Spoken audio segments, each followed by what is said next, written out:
thank you for inviting me, and I'm very happy to be here and join your project. And as I say, my name is Pernille Andersson, and I'm brand new here at Aalborg University. I've started here the 1st of August, actually, and joined this group of UCPBL. But I have a long history working with development of teaching and learning at different universities here in Scandinavia. So I look very much forward to meet you and to interact with you during those days, and it's really a nice opportunity for me. So I am invited here to give you a brief overview of problem-based learning here in the Nordics, and I would say it's very brief, and it's from my perspective. A lot of things going on, and we have many universities and university college in the Nordic countries, so I don't keep track on everyone. So if you ask another person, maybe there is some other examples popping up and so on. But I would try from my experience. I have been working 20 years now at university with development of teaching and learning. So this is somehow a sum up from my experiences and yeah, what I can see right now in the field of problem-based learning in the Nordic countries here. So I will briefly talk about some strategies that have been developed during those years in the context where I have been working, doing some investigations and implementation of problem-based learning. I have been asked to give some examples in projects I have been involved, just to show you how I have been working together with my colleagues, and I have also picked some material that I think could be useful in your work and so on. So this is briefly the content here. So yeah, so this is me. I'm from Sweden, actually. I live on the other side of the water. I'm also from Denmark because I have a Danish father, so that makes me suitable to give this introduction here for you. I have been working, I'm educated at Lund University in psychology, educational science. I've also been working there for some years. It's way back in time now, but we worked a lot with problem-based learning implementation. So my examples, I go into details, they will stem from that period in my career. I have been I transferred to Denmark in 2005, where my Danish family thought I should be more Danish, and they also have built the Øresund Bridge that you might know about. So I get the opportunity to work at the Technical University of Denmark. And I stopped working there last year, and now I'm a part of Aalborg University in this UCPBL group with the UNESCO sharing problem-based learning, and I'm very happy to do that. So here and I'm their man in Copenhagen. There haven't been someone like me here before, so connected to this research group. So I will do the PBL coordination here and also introduce problem-based learning for the students, be involved with a team of teachers that already exist here, and also involved in the teacher training program here in problem-based learning. I have done a lot of teacher training.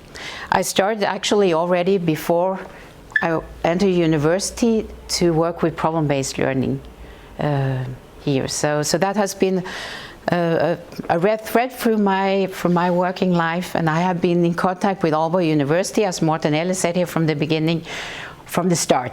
So yeah, so this is a bit about me.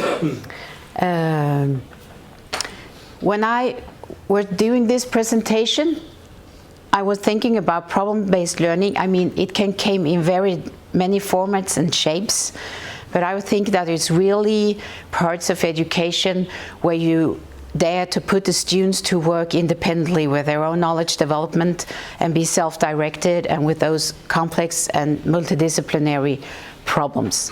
So that was the background for what I'm talking about here now.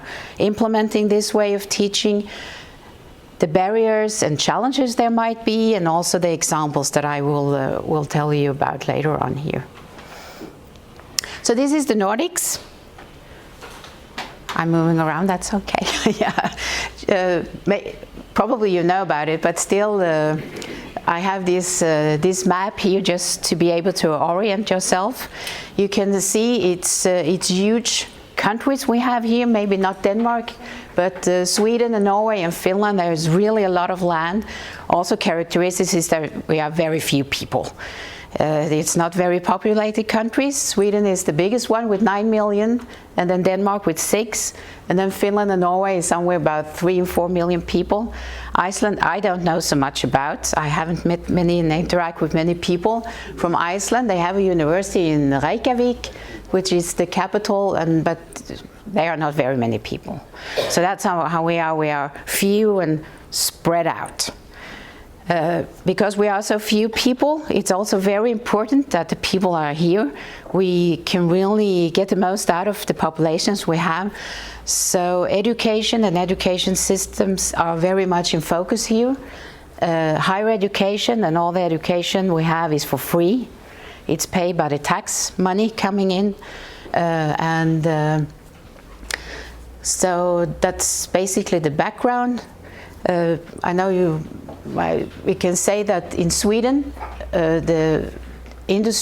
have very heavy industry, mining, a lot of woods, so there is a lot of tree industry. And not down here. We are very similar to Denmark, also belong to Denmark until 350 years ago. So here it's more agriculture and medicine focused, and also a lot of universities in this area. Also in my part of Sweden here in Skåne, we have a lot of university, and the two biggest universities in Scandinavia is situated, one in Copenhagen and one in Lund here. So this is a really condensed area of higher education here. What I will mention, just so you might orientate yourself a bit, I will talk a bit about Denmark, of course. Malmö University, have a quite big university also in Malmö actually, very new, a young university. I will talk about Trondheim here in Norway, mentioned briefly. Helsinki, the capital of Finland, and also some technical university in this area in Sweden. So you can see the population, it stops here and then yeah, mountains, and so this is the context that my experience come from. So the overall history about problem-based learning, from my perspective, I think it's true. Yeah. It's in the Nordic is that in the 70s, you can say that Denmark has always, at least from my perspective, been the forerunner in having active student learning methods and project-based learning and problem-based learning here in the Nordic. It's here from where the most inspiration is coming from. So that started early on in the 1970s here. In 1990s, there was a more growing interest, at least in Sweden, where I was working by then, for using problem-based learning as a teaching method in different parts of the education system and also in higher education. And the forerunners in Sweden, it was at the Linköping University, a bit up in Sweden, where they start to implement it on the medical educations, and then also in some education program in engineering. So you can say that still medical educations, they were the early adopters here, and they also still use problem-based learning on a broad basis and also develop and do research about it and so on. So that's somehow the core. In 2000, when I started to work as an educational consultant at Lund University, I was a part of starting this whole area of developing teaching and learning, and started the units there and so on.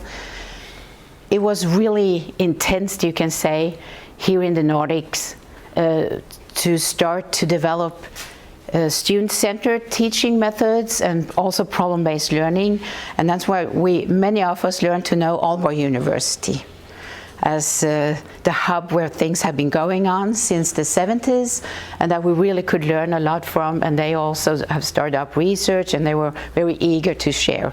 So we have very well-functioned Nordic networks focusing on problem-based learning and how to implement it. So a lot of the strategies that I will be present briefly to you here, and we can discuss further, is stemming from this period actually, when there was a lot of things going on. And then things changed a bit, so there was, at least from my perspective, less and less focus on really developing problem-based learning in the teaching practices at many universities. But what happened, that many of those people involved in this network and involved in this development, they start to do research about student active learning methods and problem-based learning. So right now there is more and more research in this area, and actually less and less practical implementation of problem-based learning. So the people that have really done some work here, they are doing PBL and they're using PBL, but at least from my perspective, not so much of the bigger project is happening right now. There is a debate, you discuss about it, and there is some universities that work actively with problem-based learning. So now I've done some overviews here, some scouts I was thinking about, just to give you some ideas about what's going on right now. As I said, there's a strong tradition here in Denmark. Aalborg University and Roskilde University outside Copenhagen were founded on the basic of using problem-based learning. So they have provided a lot of inspiration to the Danish higher education system. Everyone is somehow related to Aalborg and Roskilde, and some universities, they say, yes, that's what we do, and other they are, like my former university, a bit more, ooh, maybe not, more skeptical. But still, there has a huge impact to have those universities in Denmark, very much, but also for the rest of the Nordic countries. Malmö University, in my hometown, where I know many people, and Aalto University in Helsinki in Finland, they are the universities right now that are doing, from my perspective at least, to really work strategically with problem-based learning, and they have implemented called challenge-based learning. It's basically problem-based learning, but they call it challenge-based learning. It's involved the society, it's complex problems, and it's a lot of student teamwork, but it's a bit freestyle. The teachers at those universities, they don't have a fixed model as you have at Aalborg University. It can come in many formats, but the basic strategy is to do challenge-based learning. So that's some universities to keep an eye on if you're interested. Some universities in the Nordics, they are using problem-based learning for capstone courses. The most well-known one that has been working on this for 20 years is NTNU, the University for Science and Technology in Norway, in Trondheim. And it's called Experts in Teams. It's a last semester at the university where all students, it's a full university, so they have all the disciplines, are interacting in multidisciplinary project to work on a real-life challenge. So this is, and they have a lot of knowledge about this. So this is also something to keep an eye on. And they also, just like Denmark, now start to inspire a lot of other universities. So this is some things going on here. And now this is very quickly, but of course we can discuss this later on here if you have questions. Nordic Scout 2 is that in engineering education, when I started out working at Lund University in the Faculty of Engineering, there was a lot of focus on problem-based learning. Then some universities in Sweden, together with MIT, created a global network called CDIO. Maybe you heard about this. Conceive, design, implement, and operate. And this has been growing, and there is a lot of university globally involved. And it's a very structured strategies they have made for how to somehow get student-centered learning into engineering education. But it's not so much focused on problem-based learning.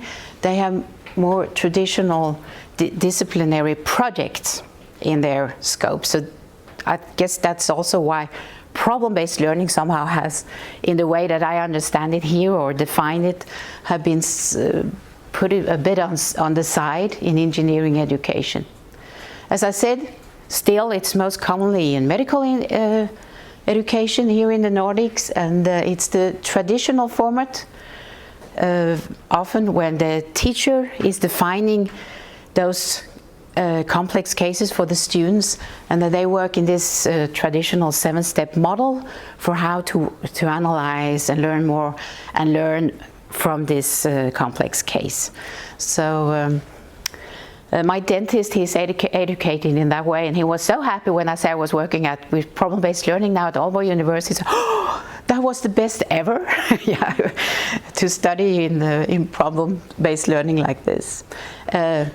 What is still most common here is that single teachers or dedicated teachers, they are implementing problem-based learning in their own courses.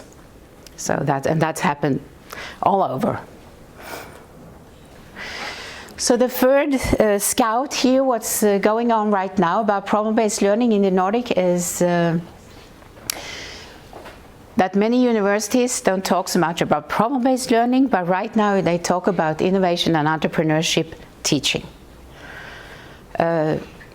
It's basically what they mean when you look into what happens in practice. It could be problem-based learning. If they put the students to work, some universities, they lecture about innovation and entrepreneurship. But if they really put the students to work in project, it's very much influenced by problem-based learning, but they don't call it problem-based learning. So, and this is focused right now also in the political life here in the Nordics, that we really want new invention and feel the pressure from the rest of the world to come up with new solutions and really work also with those SDGs and so on, and somehow push the development further. Yeah. The problem I can see in this is that many universities, they invite the students to those courses that they think are entrepreneurial. So you can see that at Chalmers University, that is a huge and well-known technical university in Gothenburg in Sweden. They have really good courses, but they really select the students that should be exposed to these problem-based learning strategies. And also at my former university, that's also, and I mean, how do you know which student that is entrepreneurial if they never try? Yeah, so yeah. But this is very much in focus right now.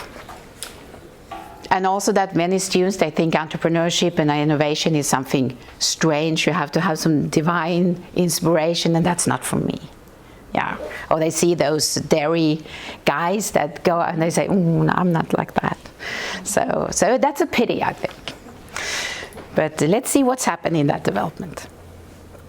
So the main challenge we still somehow is dealing with is that even if we know that problem-based learning and those student active methods, problem-based learning is working very well, also from the research here from Aalborg University and other places, it still really could be a challenge to change the traditions you think about teaching and learning in education. So that's PBL, it's still an ongoing debate, also here in the Nordics, even if we have those very good examples and hubs that has really been developed and used it for many years. So from my point of view, now I've been working with this for many years, I think there is some very strong traditions at universities and in higher education that people are very reluctant or don't really dare to go away from. They don't really trust new ways coming in teaching. And I think if you see it, you can say a lot of things about these slides, but if you look here, you can see there is always something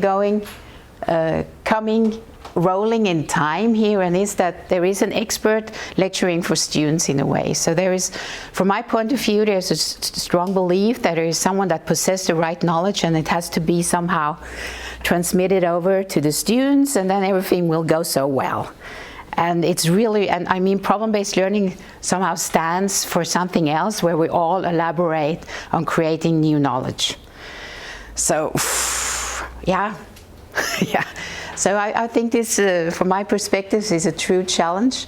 It's a lot of this master and apprentice going on, but still you see there is different reasons for having education, but still it's a strong belief in a way that someone is possessing the knowledge and there is something that is right.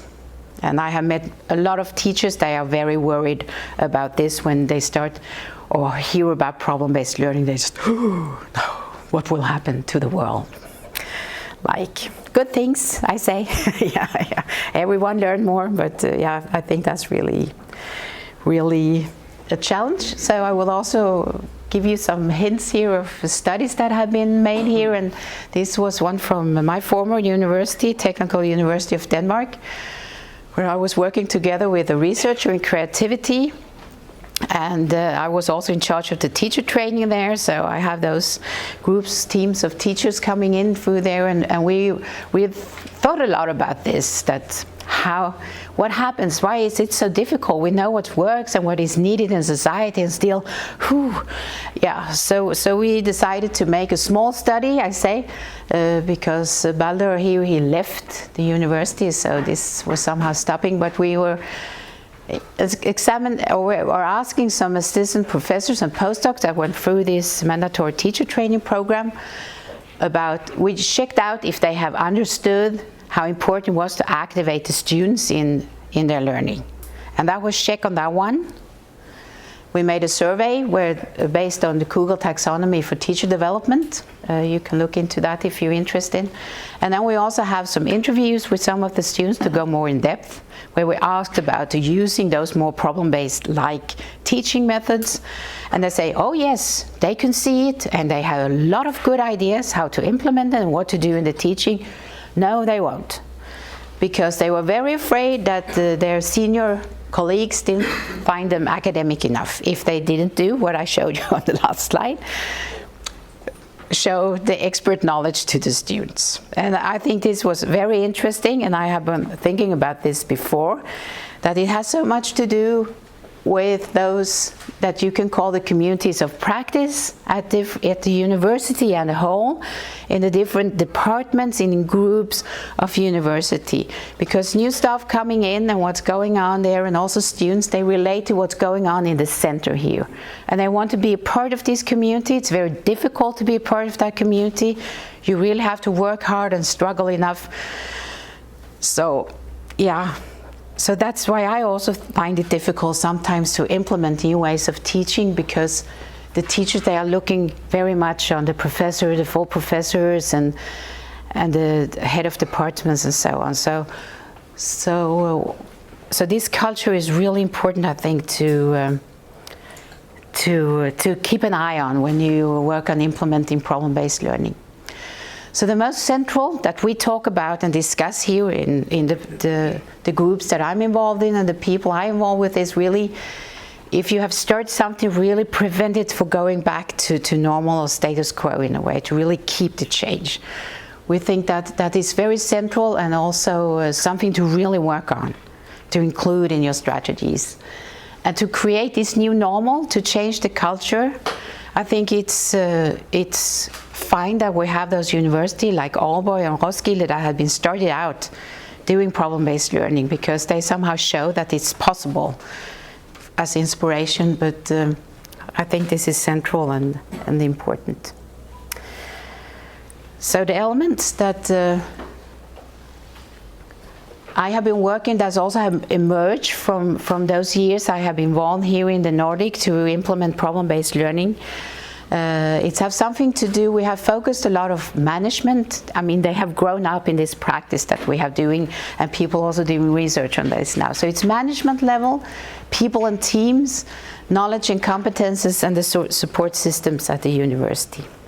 So I have just summed up some of the things that, some elements and some advice for the management. I think it's very important that the management levels stay firm, really backing this implementation up 100%. Also, some research from many places. It's about to have this, there should be some good reasons for doing this. And that could come from many places, but this burning platform or something. It could be threats from outside, it could be a great desire from inside, it could be that we need more students and so on. So this is very important, and yeah, you can dig into to the other here, but it's also to really provide time and resources for doing this implementation. So some of the research that have been done here, is Ruth Graham is someone for you to look into if you don't already know her. She's a former associate professor from Imperial College in London that left because she thought there was too little focus on teaching and learning. Now she's an external consultant and do a lot of interesting work. So if you look at this macro, meso, micro level at university that some researchers are doing now, and Ruth, she have made a lot of studies, said that the macro level, the deans, the department heads and the vice chancellors, they are very often supporting the development because they are on the political agenda somehow. One of my former colleagues from Lund University has also done a lot of research, and he has pointed out that this meso level actually is the most vulnerable one because it's the group leaders, the research leaders, they focus on research and they also have the monies. So this is maybe something that could be useful also when you think about how this sustained PBL development.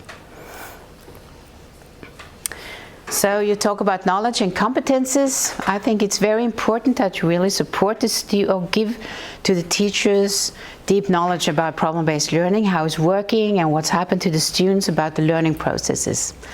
And also that there is some kind of support, not only say to them, now we implement problem-based learning and put some pressure in the system, but that you also give some support system in doing so. That's something that we have been working a lot with. Also newcomers into the department. It's very important to inform them because otherwise, if they don't know anything about this, what's going on, and they should start to teach, they just, oh, what's going on? And they start in maybe the traditional way that they are used to. So, and this is also really our ask many times. Can we really trust problem-based learning? What's happened to our expert knowledge? So it's very, very important to work on this. And then we have these people and teams. Now I'm a psychologist and look a lot about people and groups and teams and so on. But we have all, in these projects I'm involved in, started out with those who really are engaged. And the skeptical ones, we have listened to them, but we have not engaged with them because they really can consume all the energy that you have to develop something new. And also, but to keep the pilot projects open for many people to relate to and look into, and in that way see that, well, these good things happen. Good things happen. So, and maybe that can inspire more people to interact when they can see, okay, the students, they are becoming good also when we use problem-based learning. Maybe they become even better because they learn a lot of other things than just the disciplinary content. What I learned when I was working with this overall pedagogical development at Lund University and also implementing problem-based learning is something that you not always think about, but that was really a hurdle. It is all the other support system at the university to check out if they are really understand problem-based learning and adjusted to it. So there was really a good knowledge. So here is some of the cases from Lund University, Faculty of Engineering. And this is really, I have most details about this in the land survey because they still use problem-based learning, and it was a very successful project. So they use problem-based learning the 2 first years, 5 years, so the engineering programs in Sweden are 5 years. And the decision was made by the full professor and head of department, or the research leader at the department. So that was really a top-down approach here. They contracted teachers from other departments in order to make this multidisciplinary project, created a team of those teachers that was working very close together in this development, and I was appointed as a consultant to this team of teachers. And we used Aalborg University a lot yeah, as inspiration and to understand how to do this. And it was really successful. The vision it was that it should be the best land survey education in Sweden, which it became. It's still very, very, and also attract more students. It's really, really difficult still to enter this program. So that was, they really reached their aims here. The problems we faced, it was that at Lund University at that time, it was that a course was at a department and the money for the education went to that course in that department. And here we have one huge semester course involving 5 departments. Whew, that was actually the biggest problem in this problem. So that's where I really learned. It's not only about the teachers and the students, it's really to work with the whole organization there. So here's some other examples where we used implemented problem-based learning. And I can briefly say that this was not succeeded. It's now more traditional than ever. Yeah. Civilly, I don't know, but it was a really good project actually. It's also, you can see here that the aims is enhanced student competition. There was a huge problem with dropouts at that time. This is a new program started. And all of this was also top-down decisions because they really saw a problem. And they also saw that problem-based learning could be the solution. So these were some of the features. I don't have any examples from Technical University of Denmark because, as I said, they go into this innovation and entrepreneurship thing and are a bit. I have been involved in develop that too. So if you're interested, I can give you some information about that, those processes. The main challenge we're facing here in the Nordic countries at least is that it's still difficult to implement problem-based learning. It's difficult to have students focus on teaching and learning development and make that as a part of their career because it's really not something that counts. It's you are evaluated and scrutinized on your research efforts, measured on citations and publications and so on. It can involve, of course, teaching and learning, but but still, this everyday development of problem-based learning and teaching, it's difficult because to have people focus on because the incentives for doing it are still too small, and it's not rewarded enough. It's not really a part of this. So this is something that the last couple of years has been very much in focus here in the Nordic countries, and also Ruth Graham I mentioned. She have done a lot of work to look into this. And in Sweden they try to develop some systems to really also reward an effort to develop teaching and learning, but this is somehow the main hurdle in a way. So here I also point out some useful material, as if you're interested you can look into this. Ruth Graham, as I have mentioned, she has a good webpage where a lot of her work is online, and she has one work here, Achieving Excellence in Engineering Education, Ingredients of Successful Change. But there is a lot of overall strategies you can use if you like. This is a book that we produced in the 2000, in the beginning of 2000, here when we have those Nordic networks very active. And there are also some of the strategies I've been mentioned here. They are, you can read more about them if you like. And then of course you have this Aalborg Center for Problem-Based Learning as Engineering and Sustainability, where they do support PBL implementation all over the world, and there's a lot of experience in my group and also a lot of research going on. So this is what I can, useful sources that you might use. Yeah, thank you.